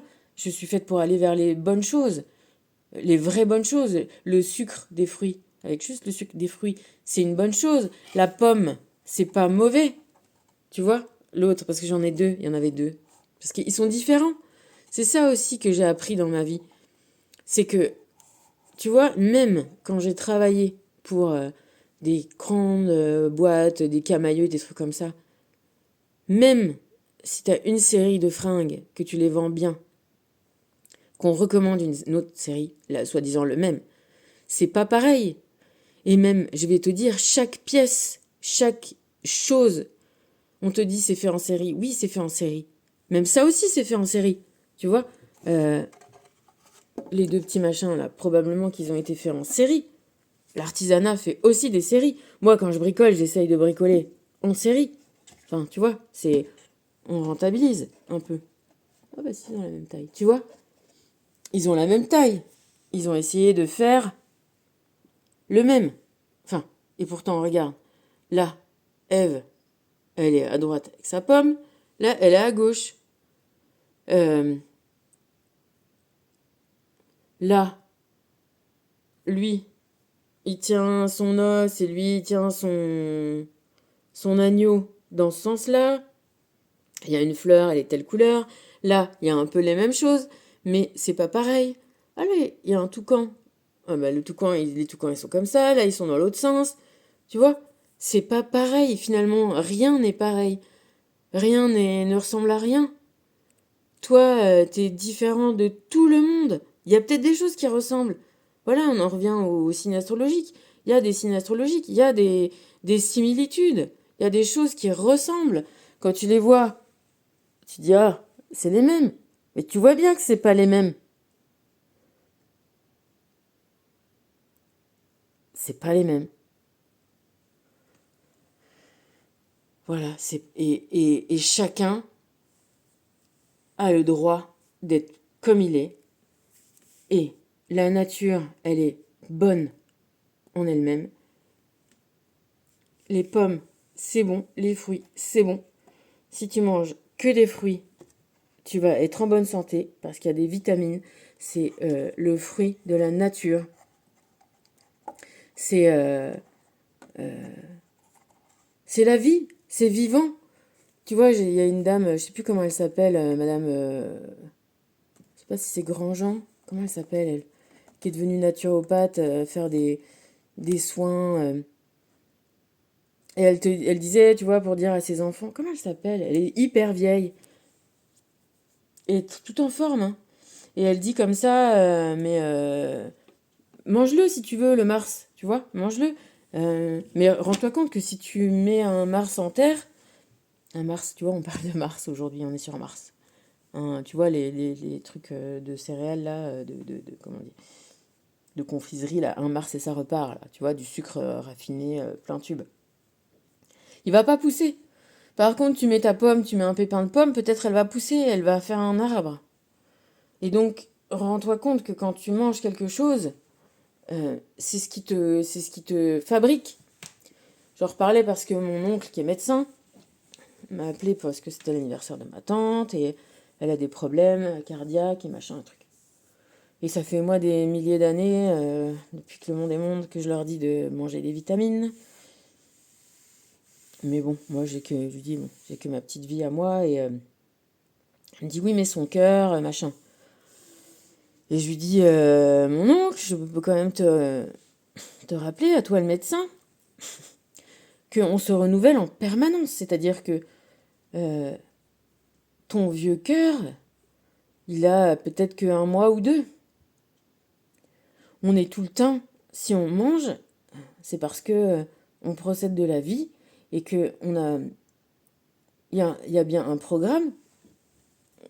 Je suis mon programme, on est bien dans le 2. Il y a bien un programme.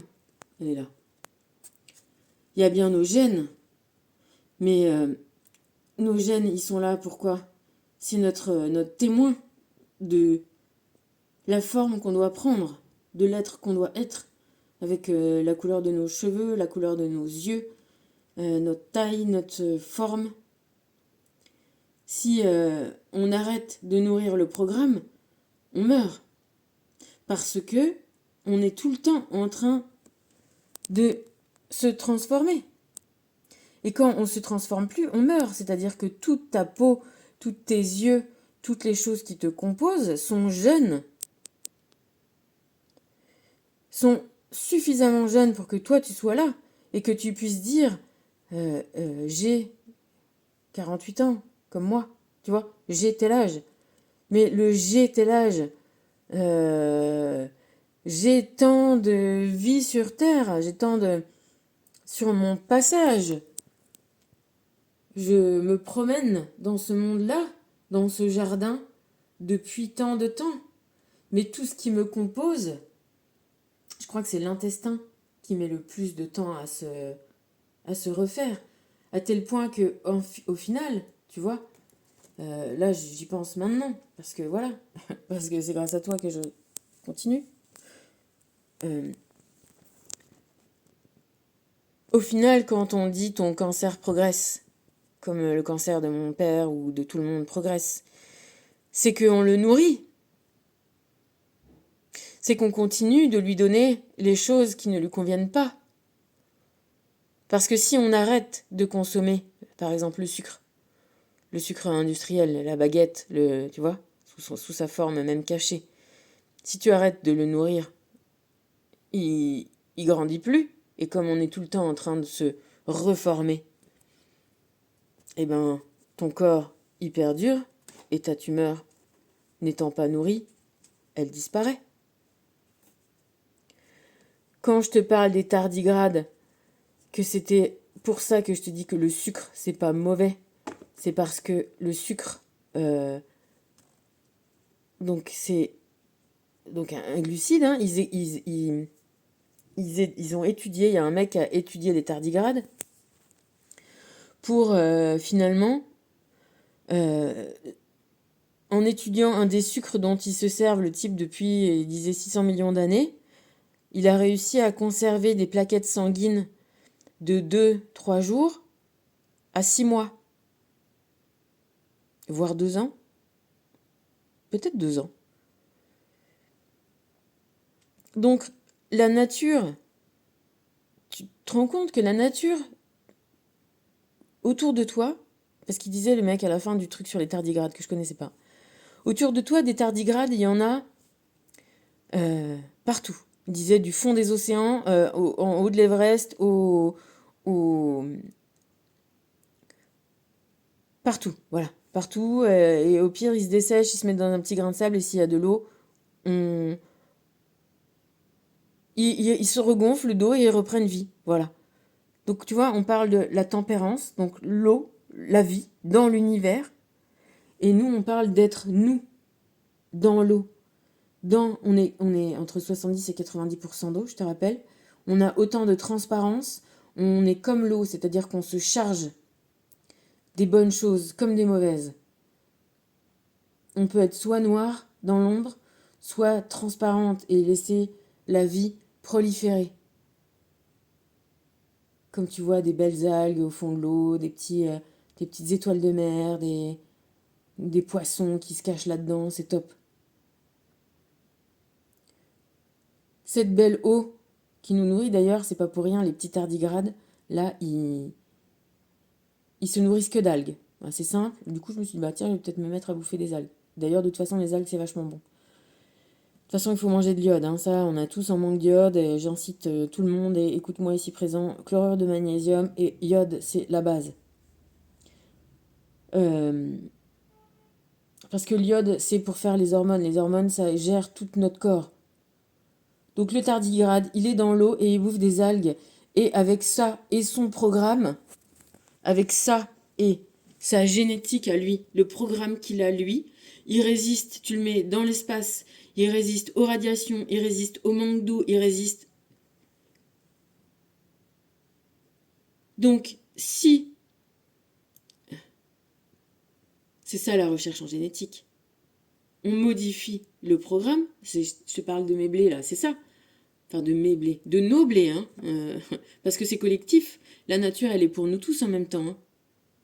Donc c'est un souci qu'on a, peut-être chacun pour soi, et c'est un peu ça aussi que je te dis, c'est-à-dire que si tu travailles pour toi, pour ton bien-être à toi, entre guillemets, même pas entre guillemets, tu travailles pour toute l'humanité, et tu vois, là, en même temps que je te parle de ça, il y a un truc que je n'avais jamais vu, c'est que là, il y a un œuf, sous son coude, là, et un œuf. C'est ça le programme. Voilà. Donc, travaille pour toi. Suis ton chemin. Parce que quand tu vas suivre ton chemin, tu vas aller peut-être explorer un truc que personne n'aura jamais exploré. Tu vas peut-être avoir la façon de penser que moi je pense à ci, à ça, et je combine ci avec ça et truc. Et ben, toi, tu as ta propre façon de combiner ci, ça et machin. Et tu vas découvrir une loi, une propriété. Et tu vas en faire profiter tout le monde. Donc, voilà. Euh, Et c'est ça la vraie beauté. C'est ça être la beauté. Et c'est ça être dans le plaisir d'être soi-même parce que t'es comme un... Voilà, tu trouves ta pépite, c'est ça. T'es comme un chercheur qui cherche rien et qui trouve. Tu vois. Parce que les premiers qui ont trouvé de l'or, ben ils savaient pas que ça existait. Et ils ont peut-être, je sais pas, voilà, fait un trou et dit tiens, c'est quoi ça. Bah tiens, c'est différent. C'est joli. Ah bah tiens, il y en a là, puis tiens, il y en a là. Ah puis tiens, qu'est-ce qu'on pourrait faire avec ça? Ah bah tiens, si tu le mets à la chaleur, ça fond, puis tu vois, c'est comme ça que la vie, elle avance, elle perdure, et c'est s'il n'y avait pas eu de chercheurs pour aller voir de l'infiniment petit, on n'aurait pas vu qu'il y avait des tout petits tardigrades, et on n'aurait pas vu que avec eux, ben si tu les mets là et là et là et là, et tu vois, contrairement à ce que on, on dit nous, on pense nous on pense comme un cancer. Je pensais à ça aussi. Je vais m'arrêter parce que ça va durer trop longtemps. On pense comme un cancer. Je pensais, tu vois, que je te déconne avec mon truc d'optimisation fiscale et tout. Et tu vois, j'ai eu le truc, et puis c'est peut-être par rapport à mon poids, tout ça, et je pensais too big to fail. Tu vois, too big to fail. Too big to fail. C'est ça.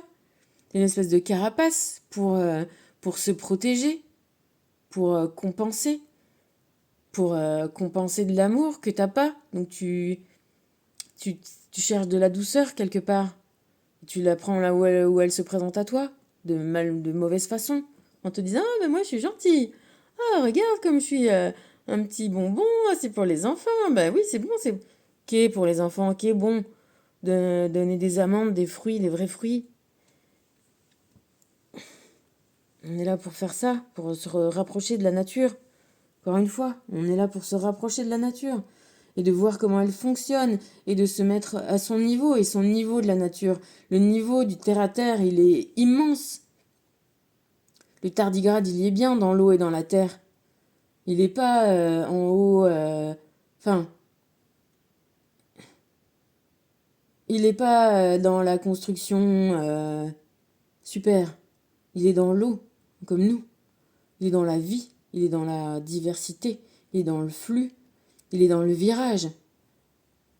Il n'est pas dans le tout droit, il est dans le virage. Tu le vois, le virage de l'eau? J'ai passé des années à expliquer ça aux gens, que l'eau qui coule sur ta vitre, sur l'eau qui pleut sur ta voiture, là, eh ben, elle fait ça, elle tourbillonne. Elle va descendre jamais tout droit. C'est parce que c'est son naturel. C'est son mouvement naturel, c'est de faire des virages. C'est son naturel de changer de direction. C'est son naturel de suivre son chemin. Son chemin, il va aller un coup à droite, un coup à gauche, il va être varié. Il va aller vers son plaisir. La branche, elle se dirige vers la lumière. Et la racine, elle se dirige vers les éléments, vers l'eau. Et elle échange avec les champignons. On s'échange des capacités. La fourmi, elle défend son acacia. La nature communique. Les meilleures choses arrivent de façon inattendue. Ils appellent ça la serendipity. Tu cherches quelque chose et du coup tu trouves quelque chose d'autre. Alors tu trouves des bonnes... Il n'y a pas les bonnes ou les mauvaises choses, il y a les façons de se servir. Il y a les micro-ondes, ça sert à faire des radars, ça sert pas à mettre de la nourriture dedans. Ma grand-mère, elle l'a jamais cuisiné avec un micro-ondes. Moi, j'ai pas de micro-ondes. Il y a rien que tu ne puisses faire avec une casserole et du feu. Qui est micro-ondes? Ça dénature la vie. Ça dénature ce que tu manges. Et ce que tu manges, n'oublie pas que tu te construis. Tous les 3 mois, ton corps est renouvelé entièrement. Alors ne te sens pas vieux. Alors on reprend. Et on finit aujourd'hui. Quand je suis connectée à ma présence joyeuse, j'attire du support de l'univers. Mais il est aussi dans le terre-à-terre. L'amour, il est dans le regard de celui qui voit. Le support de l'univers, il vient pas quand tu le demandes. Il vient quand tu ouvres les yeux qu'il est déjà là, qui t'attend. Il attend que tu ouvres les yeux. Et l'univers va plus vite quand je m'éclate. Parce que c'est toi l'univers. Et que quand toi tu t'éclates et que tu as envie encore, parce que c'est cool comme les bébés quand tu leur dis encore, tu vois, ils en veulent encore quand tu les fais rire. Et toi t'as envie de continuer à les faire rire parce que leur rire ça te remplit de plaisir. Donc le plaisir des uns quand il est comme ça, il est le plaisir des autres. Il est collectif. Optimise tes talents, réévalue, retrouve les valeurs, les vraies valeurs. La valeur du nuage, la valeur du sombre, de la nuit où on peut se reposer d'avoir à pousser le jour. Cherche à atteindre les étoiles, cherche à être comme un tardigrade, à vivre dans toutes les sur tous les territoires de la même façon, pour profiter de la vie sur toute la même façon. Parce que qu'est-ce qui est intéressant dans le tardigrade? C'est de pouvoir être aussi à l'aise sur l'Everest qu'au fond de la mer. Vise la réussite. L'arbre, quand il pousse, il se dit pas qu'il va pas y arriver, il pousse et puis c'est tout, il suit le programme. Et il choisit pas dans son code génétique. Ah ben ça je veux bien, ça je veux pas. Sers-toi de tout. Optimise. Tu vois? On en revient à ça. Je vais finir sur ça. On peut le faire en boucle parce que le 22, moi je te dis que c'est un 2. C'est un 2 et c'est le 0. Le 0 c'est quoi? C'est une boucle. Et finalement ce 2, si tu le mets superposé avec un autre 2, on a vite fait d'atterrir à un 8. On a vite fait d'atterrir à ce 8. Pas ce 8 là. Ce 8 là. Tu le vois le 8? Le 8 de l'infini. Le 8 de la force. Et tu le vois? Regarde, c'est en retournant le truc. J'avais jamais vu. En bas, il y a l'eau. Tu la vois l'eau? Et en haut, il y a l'épi. C'est ça. C'est la vie. C'est ta vie. C'est épanouir. Pourquoi on appelle l'argent, on dit c'est le blé. T'as du blé? Bah oui, t'as du blé. T'as ta vie. T'as ton code génétique. Ton code génétique, il est parfait, il est divin. Et il est encore plein de ressources. Il y a encore plein de possibilités. Il y a encore plein de tours de magie à faire. À être complice avec ton corps. Alors, on est dans l'infini des possibilités. Et je t'ai quand même mis une petite carte neuve parce qu'il n'y a pas de raison qu'on ait que du... Hein. Il y a une tempête d'amour qui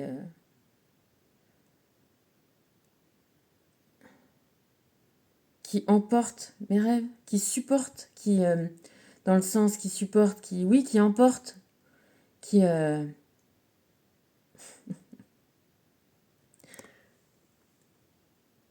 emmène mes rêves. Allez, je te fais des bisous, je t'embrasse. Et voilà, réfléchis comme tu veux, combine comme tu veux. C'est toi l'artiste, tu vois. Et même quand tu seras mort, comme ma grand-mère, eh ben, ton témoignage sera encore vivant. Et c'est ça qui est chouette. Que ce soit un bon souvenir. Je t'embrasse. Et un bon souvenir, c'est toujours de l'amour qui vit. Des gros bisous.